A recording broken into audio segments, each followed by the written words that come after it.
ఒకప్పుడు ఆన్‌లైన్‌లో అమ్మకాలు జరుగుతాయంటే నమ్మేవాళ్ళు గాదు ఎవరు గూడా. నాలాంటోడికైతే నమ్మకం ఉంది. భారతదేశం దేన్నైనా అబ్జార్బ్ చేసుకోగలదు. శత్రుమూకలు ఈ దేశం మీద దండయాత్రలు చేసినప్పుడు అబ్జార్బ్ చేసుకోగలిగింది. మిగతా దాంట్లో ఏముందంట ప్రాబ్లమ్ అన్నటువంటిది నాలాంటోడి ఆలోచన.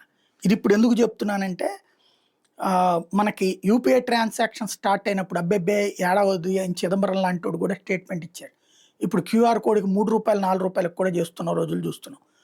ఆహ్, ఇప్పటికి గూడా అమెరికా లాంటి చోట్ల ఇంత స్పీడ్ లేదు. అమెరికాలో మనకు మళ్ళీ ఇట్లా క్యూఆర్ కోడ్‌లతో పేమెంట్స్ లేవు. వాళ్ళు ఎప్పటికి గూడా పేమెంట్స్‌కి సంబంధించి ఆ మనీ ట్రాన్స్‌ఫర్‌ల, కార్డ్‌ల ఈ కథ నడుస్తూనే ఉంది. అమెరికా, యూరప్ దేశాల్లో గూడా.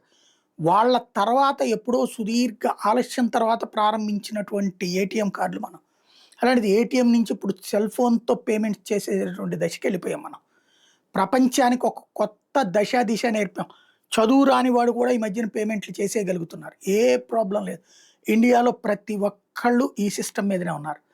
అది ఒక ఎత్తయితే ఆన్‌లైన్ ట్రేడింగ్ క్రిందటిసారి 95,000 కోట్లు క్రిస్మస్ సందర్భంలో క్రిందటి సీజన్‌లో అమెరికాలో అమ్మకాలు జరిగితే, మన దగ్గర ఇక్కడ పండగ సీజన్ మొన్ననే 1,04,000 కోట్ల ఆన్‌లైన్ ట్రాన్సాక్షన్ జరిగినాయి.